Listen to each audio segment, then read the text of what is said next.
Welcome করছি নাটকবাজের আরো একটি স্পেশাল ভিডিওতে। তবে আজকের এই ভিডিওতে আমরা ভারাক্রান্ত মন নিয়ে আপনাদের সামনে উপস্থিত হয়েছি। থাম্বনেল দেখেই বুঝতে পারছেন আজকে আমরা কথা বলছি এটা আমাদেরই গল্প।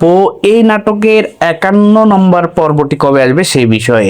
এরই মধ্যে আপনারা জেনেছেন এবং দেখেছেন যে সামিরের বাবা এবং ফাহাদের বাবা মারা গিয়েছে।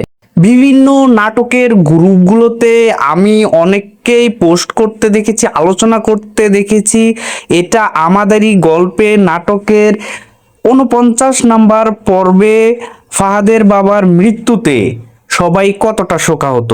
নাটকের একটা চরিত্রের মৃত্যুতে এতটা বেশি শোকাহত হতে আমি এর আগে কখনো দেখিনি।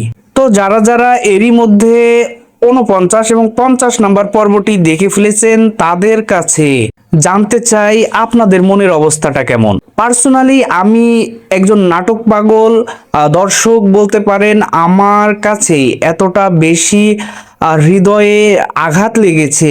49 নাম্বার পর্বটি দেখার পরে অনেকক্ষণ আমি স্তব্ধ লেগেছিলাম, যেহেতু এটি একটি নাটক এবং পরিচালককে এভাবেই সামনে এগিয়ে যেতে হবে।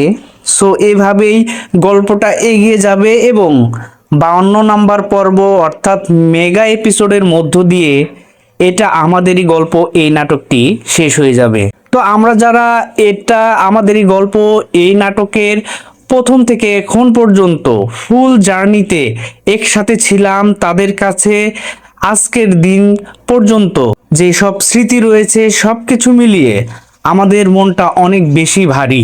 আমরা বেশি মন খারাপ করতেছি এই নাটকটা শেষ হওয়ার জন্য। তো আপনার এই জার্নিতে এটা আমাদেরই গল্পের নাটকে সবচাইতে বেশি কষ্টদায়ক সিন কোনটি সেটি অবশ্যই আমাদেরকে জানিয়ে যাবেন।